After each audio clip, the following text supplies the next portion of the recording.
Hello and welcome to Newsworthy Stories with Jacqueline Jimenez. If you joined me last week, then you know that I went to St. Thomas in the U.S. Virgin Islands. That's where the AMPS Entrepreneurship Leadership Institute retreat was taking place. The USDA Natural Resources Conservation Service, along with the University of the Virgin Islands School of Agriculture, is trying to generate interest in the area of agriculture and conservation because right now it's the biggest threat in the Virgin Islands because so much of its food is imported. The AMPS Institute is being called in to help teach these youth entrepreneurs how to start a business in that area. And this time they left the classroom and they went to the farms to talk to the farmers themselves about the struggles they're having. Be careful. Be careful. High school and college students participating in the AMPS Entrepreneurship Leadership Institute retreat in St. Thomas, leaving the classroom and heading out to the farms. They're learning firsthand the struggles farmers are having in the region and developing a business around solving it. This area is what we call St. Thomas' best kept secret. Yes, farming, you farm, you want to make money. But my main thing is to preserve the environment and to satisfy the customers. You know what's going to happen? The money is going to come. Once you satisfy your customer and you walk along with nature, nature will provide for you. That's my motto. I love that. You see what I'm saying? So what I was saying is the pond, during the drought we had, the pond went down significantly low. I had never seen it as low as it was. And we stopped using water from it because we didn't want to affect whatever marine life was in there. Again, being conservative, you know what I mean? We have to look out for nature, just like she looks out for us. So there's actually scientific studies that show that the more that you have soil health, the more nutritious the food is. And you're gonna see new trends now and into the future of food as medicine. You gotta remember that all this food is being produced very well in different states, but on the transportation, there's a decrease in quality and decrease in nutrition because they're picking it green and it's maturing in the transportation. So if you live in the States, a banana in the States is never gonna taste like a banana that you eat here because they pick the green and in the boat, they put a gas to mature it. The healthier the soil, the healthier the food. So, and that's something that's getting not only into agriculture but health, community health. So there's a huge space in there. The greatest threat across the U.S. Virgin Islands is food sustainability and conservation because 99% of its food is reportedly imported.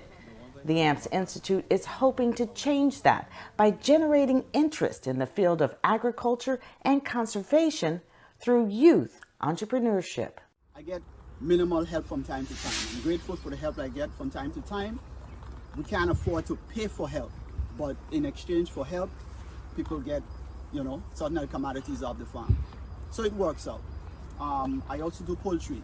The other farmer who I'm here sharing with, he does cattle. A lot of times when people hear of agriculture, they think on going and hard work, breaking back, digging and all that stuff. A lot of the stuff that we do up here, we had the machine come in and do some of the work. So most other work is easy. Maintaining is easy. It's just, it could be tedious, but it's very easy. You see what I'm saying? Right now, some of the things that need to be done, all the walkways, I have some cardboard boxes. What we do is we put cardboard boxes, we cut them to a size, put them down, and then we cover them with mahogany leaves or the dried grass. And that's to prevent the weed pressure. It keeps the weed back. Plus, the cardboard, any paper product, right? It attracts the earthworms. And if we're into agriculture, earthworms are very essential for producing that organic matter in the soil. Like that, do you change up your soil acidity and pH for some of your plants? The question is, some plants perform more acidic soil than alkaline soil, right? I enriched my soil. I use the seaweed, the sargassum that comes in, washes on the shore. I use that, but what I find is certain things like kale, for example. Kale doesn't grow well with the sargassum. Okay? But everything else, bananas, okra, what else? Eggplants, those things love it. Water is adding a lot of organic matter, and a lot of that organic matter tends to balance soil. Okay, so that's what the soil is doing. Same thing with the sargassum. He's putting sargassum. That's a lot of organic matter. My only, I agree with him that some amount of sodium is important, but sodium bioaccumulates and it's gonna stay in the soil. If you keep putting and putting and putting and putting, it can be detrimental to growth eventually. And you see that in farms where there's a high level of sodium. Not every plant grows, and you have to be careful of how much are you adding, Monitor. and how, the periods of time that you're using that. So, but as long as you're using adding organic matter, usually that creates a buffer on the soil. On the Organic West Farm, Wade Wabael not only sharing innovative ways he's come up with preserving the soil, but what he calls the odorless chicken coop.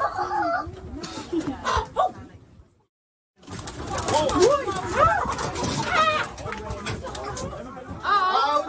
Let's go. Out, out, out, out. So, wood chips. That carbon absorbs odor. I have a metal drum out there. I burn wood until it comes to coal. Out it, leave it sit for 2 days, crush it up, and I throw that in here. All of that absorbs odor. Now, once I done do about 5 cycles in here, when I take this out and I put this on the beds, what do we have?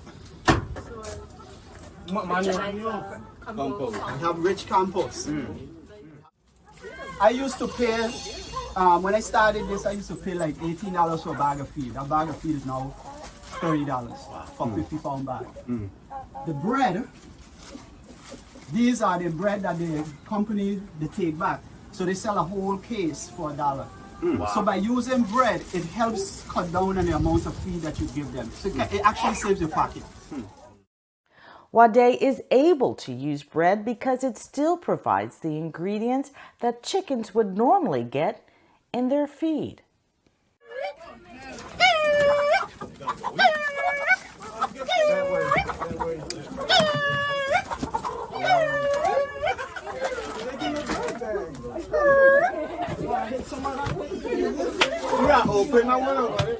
After gathering up a few stragglers, it was time to talk business. Today. Water. Water, that can be an issue. Labor.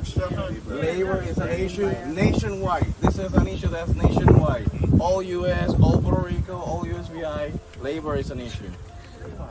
They said they have a labor shortage in farms across the country. What if you came up with a company that dealt with getting people to work on farms? Your company, all you do is, you're an employment company. You're a young employment company, and you're searching for people to work on farms around the country. Do you think you get paid for that? Yeah. You're not on the farm. You're helping people to get onto the farm to help. Looking for jobs. Look at this. That's There's excellent. a concept that was introduced, and I just had a meeting with some of the guys from the Department of Labor this week and the governor's office, and it's something called seasonal migrant workers. And that's something that we really don't have here, but there are some instances where that shows up. There's some in Puerto Rico. Yeah. There is. And we have maybe 2 farms in St. Croix that can qualify for that, but it's not something that we even think about. After the farm, it was back to the University of the Virgin Islands. The School of Agriculture has been hosting the students by allowing them to use their classrooms and Wi-Fi for research as they build their business plans. The students are split up into teams to compete for investment dollars for the best idea. You'll hear what ideas they came up with in our next story and which team came out on top. Stay tuned.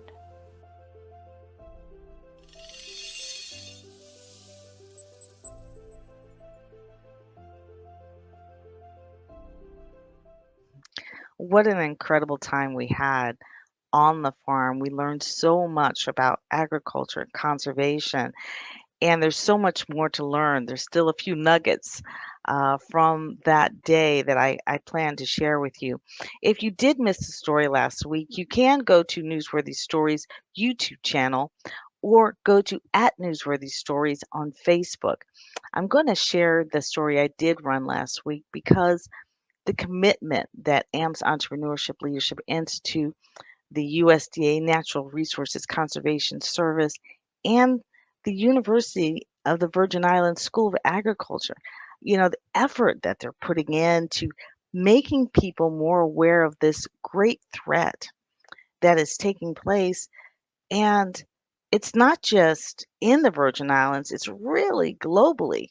So I'm sharing this story because if you did miss it, I need you to understand the urgency behind what we're doing. Yes, we are, AMP's Entrepreneurship Leadership Institute is going in and doing what it does, and that is create youth entrepreneurs.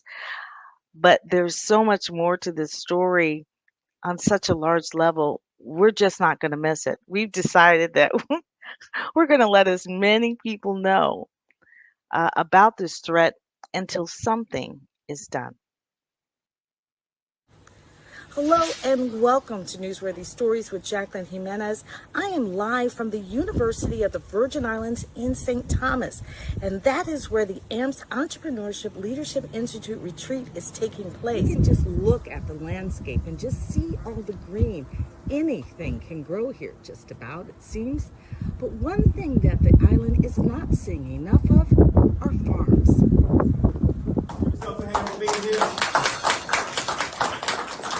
Wasn't easy to get to this point right here, I'm telling y'all. James Amps of Amps International LLC from South Florida, bringing in the experts for the Amps Entrepreneurship Leadership Institute retreat in the St. Thomas, U.S. Virgin Islands. This intense youth retreat, which is free for the participants, is being used as a weapon in a fight against the greatest threat in the Virgin Islands: food sustainability and conservation. The students will hear the struggles of farmers, then build a business around solving it. So the next move now is, how do we really solve issues? And if you think about any business in the world, most businesses will solve an issue. A lot of people now, a lot of organizations now are looking to us to gather young people who have a different mindset when they go to work. Because a lot of people, a lot of young folks, when they go to work, they're lazy. And they really don't want to work. But if you're somebody who understands what business is about, then your mindset is a little bit different. You're a little bit more creative than the average youngster who goes to work or even goes to college. We said, let's start these camps and let's make them intensive. I don't want to do a camp where you're going 9 to 5. There's no pressure there, and you're going for the whole week or 2 weeks. There's no pressure. The pressure is doing it during the weekend where you're up until midnight. Teachers and counselors from both St. Croix and St. Thomas played a key role in getting the students to participate in the retreat in St. Thomas and making sure they signed up. Thank you very much, the counselor at the Eudora Ken School. Thank you very much. And some of you came in this week, am I right? Some of y'all came in this week, and it was only because of Miss Wilson that you came in this week. And it wasn't that she just gave you an application. She called some of y'all parents. She called some of y'all parents, and that's why y'all filled it out. But I got calls from a lot of parents wanting to know what this is, because you're coming somewhere where they don't know us. And so we had to talk to them and explain exactly what you were going through to be here and to be at the hotel overnight, which was kind of cool. So I want them to understand commerce, and I want them to understand why they need to learn how to grow their own food and being a business owner. I just want them to really embrace owning their own business and understanding what it is to be a business owner. And when I shared with them this program, they were really excited. At the helm of the retreat is Master Trainer Juan Casimiro, who is also the CEO of Biznovator. His approach to business: mastering your mindset, especially when it comes to when you should start a business. So when we're talking about growth development, we're also talking about being comfortable in trying something new. And only 5% of the population in the world, only 5% is entrepreneurial. Shift the mindset, because it starts right now. You're entrepreneurs, and you become an entrepreneur the minute you believe it. And it's right here, right now. Welcome again. Thank you, James. AMPS Institute is partnering with USDA Natural Resources Conservation Service and the University of the Virgin Islands School of Agriculture to generate business ideas from the youth. This program is geared toward helping farmers manage the business side of their industry and generating innovative ways to produce what the island has been importing. And so without any further ado, I would like to introduce Dr. Louis Hakeem.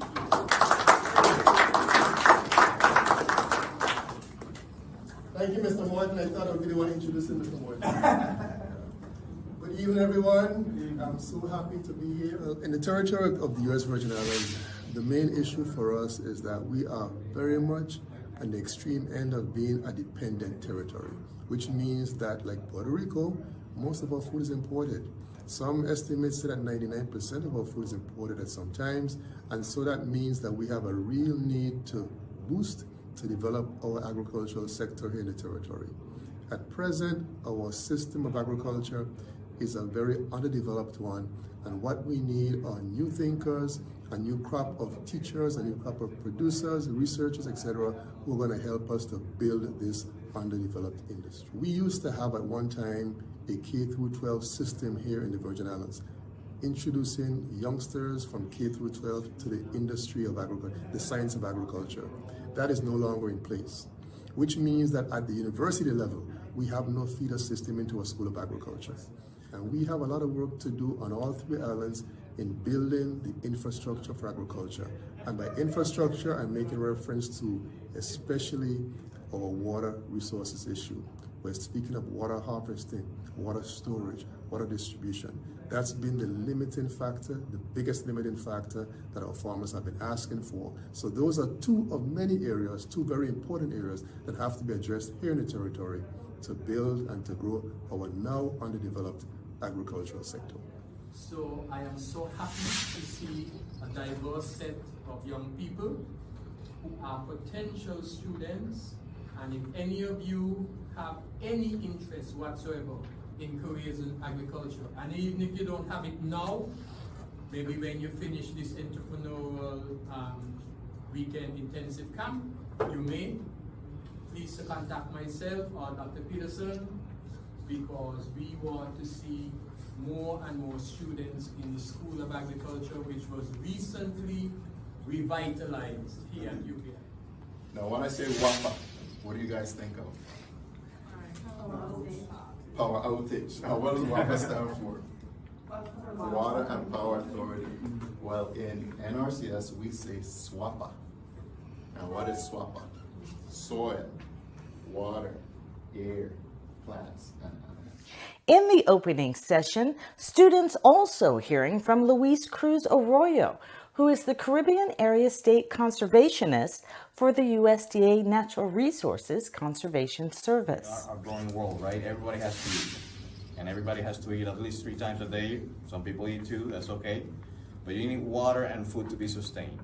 And I hear a lot of people go to the supermarket and look at the price of eggs. $7 a dozen here in the USVI or more. Wow. And then we go to our houses and we tell our kids not to be farmers, not to be agronomists. So that's why we are in that position right there. Because we pay that amount because everything comes in boats. And when there is a virus in the US, there's complications here in the territories. And that's why we need more people that are minded to our growing world, what's impacting us here. We don't force farmers to do conservation, we just give them alternatives. Science-based alternatives with our partners here from Extension and other partners that we have through the islands. We tell them if you got soil erosion, if you got a water quality issue, how to fix it, and then they make a decision based on the alternatives. If you drink water, good deal. So nobody wants dirty water, correct? So the better that we are able to clean water from the source, the better it is at the point of treatment. We also are customer service providers. So if the farmer doesn't know about us, how is he supposed to apply? How is he supposed to get service if he hasn't even heard of NRCS? Okay? And there's only so much that we can do to gain their trust. And sometimes we just need somebody from the community to let them know, hey, these people are here to help you. Let them in, I'll be with you. And that's where a lot of our partners come from, just helping us get in the door, making sure that we know those spots. One of the greatest things is to inherit the land that's been in ownership of our grandparents, perhaps, and great-grandparents, and then figure out a way to use your brilliance, your capacity and innovation to have access to that land and make it multi-generational. Raise your hand if you're thinking about something like this, okay? So in your brain, you're going through what's called the ideation process. We're talking about presentations, and you all are going to go through negotiation skills and communication skills, because you got to negotiate with your team on what the idea is that you're going to have to come up with. But in that process, we have media, and the more media you can get, the better you're going to be. So we have a media producer with us, and she was in St. Croix, and she decided to come out here with us too, because she understands what this is about, entrepreneurship and agriculture. And she wants to highlight you all, and she wants to highlight USDA, NRCS, and the School of Agriculture here at UVI. That's her thing. She loves what she's doing right now, and that's why she's here with us. So I want to bring her up to talk about not just publicity, but to talk about producing and talk about why it's so important that you should get stories out. And she's a pro at it. So I want to bring up Jacqueline Jimenez. What you need to understand is your phones as a business owner and your iPads, you don't need to have a big media or marketing department if you know how to use your phones. Social media, we are generating so much business, and not only business, but personal branding. So now people will become to understand not just what you sell, but who you are. Because most people are buying more than the product, they're buying who that person is. What does that person stand for? You know, who are they, how are they impacting the community? If I have a choice between somebody who's been impacting the community and somebody who hasn't, I'm going with the person who's impacting the community. You have the power in your phones to do that. So we want to see you guys interview each other. We want you to, I read my stories on LinkedIn, YouTube, Facebook, my own personal Facebook page, whatever other platforms you guys have out there. But we want you to share these stories and share your experience so that other kids, students, will have the same experience. I honestly, I think every student should go through this program, and really adults. Once the speakers were done and the parents returned home, it was time for the students to get to know one another. Arthur Howard. Let's check each other out. Let's check each other out, what we're wearing and so on, and just stop for a second. Now what I want all of you to do is stand up, find a partner, and face each other. All of you, stand up, take about 10 seconds and just check each other out. Okay, now, turn around back to back without looking at your partners. Turn around back to back without looking or peeking at your partners. Back to back. Don't look at your partners. Change 3 things on your physical appearance. Any 3 things. Change 3 things on your physical appearance. Okay? We're going to turn around and try to figure out what those 3 changes are. Are we ready? You have 3 changes? No. Okay, you got to go faster. Ready? 3 changes on your physical appearance. Don't look at your partner yet until I say go. Ready? Go. Try to figure it out.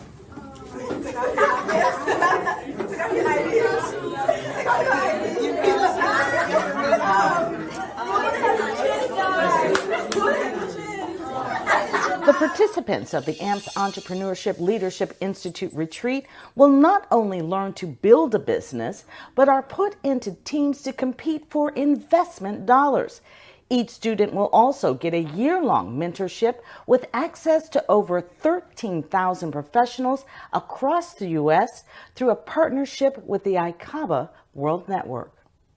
Can entrepreneurs create opportunities? That's where it's at. Think about this. Where there are problems, there are opportunities if you're a true entrepreneur. Where there are people complaining of things over and over and over and over again, the entrepreneur is saying, tell me more. The entrepreneur creates opportunity.